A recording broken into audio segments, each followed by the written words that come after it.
Hai, Assalamualaikum. Terima kasih sudah kembali berkunjung ke video ini. Kali ini, saya ingin sharing tentang satu bahan alami yang sudah sangat terkenal untuk membantu mempercepat penyembuhan luka. Jadi, kalau makan ini tuh, luka jadi lebih cepat sembuhnya. Tapi belum banyak yang tahu kalau bahan ini juga efeknya ternyata sangat baik untuk kualitas dan kuantitas ASI loh. Bahan apakah itu? Yes, bahan itu adalah ikan gabus atau ikan haruan kalau di daerah tempat saya tinggal. Ikan gabus ini dalam bahasa Inggris disebut sebagai snakehead fish. Mengapa? Karena kalau diperhatikan kepalanya itu memang mirip-mirip kepala ular. Agak geli sih ya. Tapi mengingat nilai nutrisinya yang luar biasa, ada baiknya kita mulai bersahabat mengkonsumsi ikan gabus ini. Daging ikan gabus atau ikan haruan lumayan lunak sehingga mudah dicerna. Jadi, kerja pencernaan gak berat gitu untuk mencerna ikannya.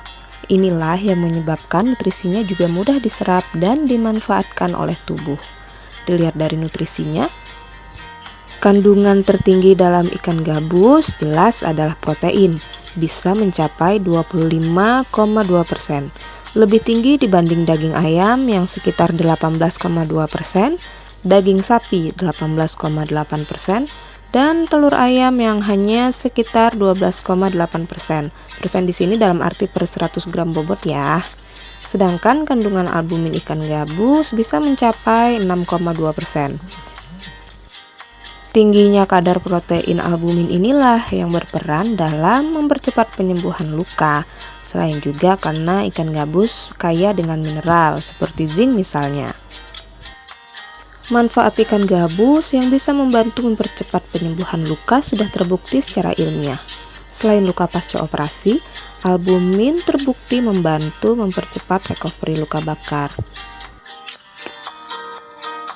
Pengalaman saya pribadi nih pasca operasi sesar.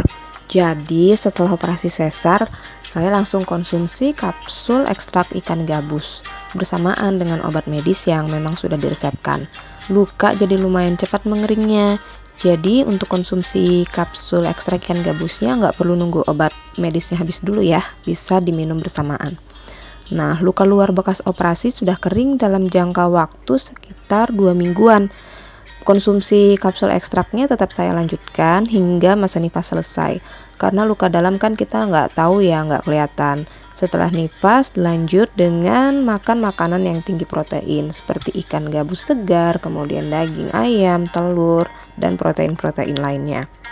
Kapsul ekstrak ikan gabus ini sudah banyak sih tersedia di apotik, toko herbal, atau di marketplace dengan berbagai merek. Yang produksi udah mulai dari perusahaan jamu tradisional sampai ke perusahaan farmasi besar. Gimana kalau yang dikonsumsi ikan gabus segarnya? Ya nggak apa-apa juga sih, dibanyakin aja makannya. Toh juga diolahnya gampang, bisa dibikin kayak pindang, dibakar, dipanggang, digoreng. Tapi kenapa saya pilih yang sudah kapsul supaya nggak bosan, misal harus makan ikan gabus tiap hari ya kan? Kalau kapsul kan praktis, tinggal tinggal dipilih aja kapsulnya sudah dalam bentuk ekstrak supaya kadar albuminnya sudah lebih optimal dibanding serbuk ikan gabus biasa. Nutrisi yang mudah diserap tubuh, kadar protein albuminnya yang tinggi, inilah yang membuat proses regenerasi sel tubuh yang rusak berjalan lebih cepat bila kita konsumsi ikan gabus. Nah, albumin ini yang ada dalam ikan gabus ya utamanya adalah tukang angkut nutrisi dalam darah agar lebih cepat sampai ke sel target. Makanya ada baiknya kalau kita makan ikan gabus itu dikombinasi dengan sumber super nutrisi lainnya, daun kelor misalnya. Jadi kalau diibaratkan albumin itu seperti truk pengangkutnya. Nah, yang diangkut itu adalah nutrisi. Makanya sebaiknya kita kombinasi antara makanan tinggi albumin si ikan gabus ini dengan makanan tinggi nutrisi seperti kelor dan buah-buah lainnya. Lanjut, ibu-ibu pasca lahiran kadang badannya itu masih suka pegel-pegel ya. Malah ada yang kakinya bengkak karena sirkulasi darah belum normal. Nah, peran albumin dalam ikan gabus sangat penting di sini.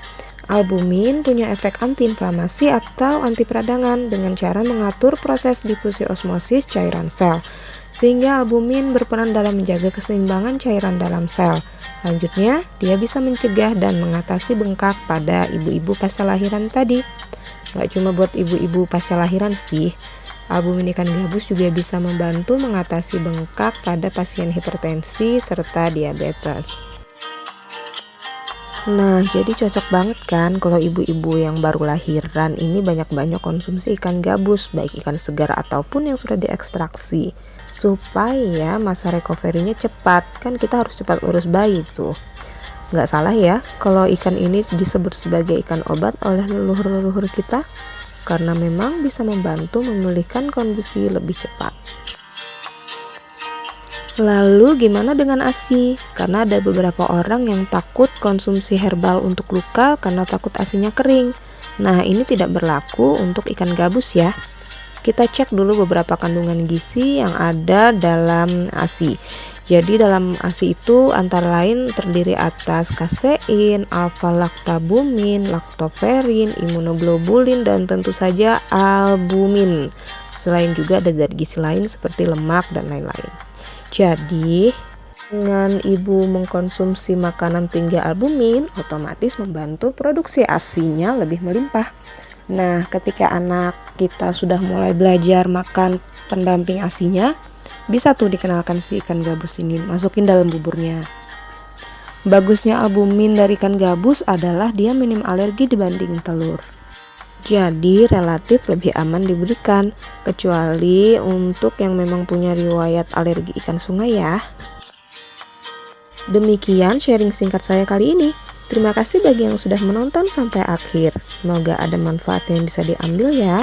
Semoga sehat selalu. Boleh dibantu subscribe jika video-video kami dirasa bermanfaat ya.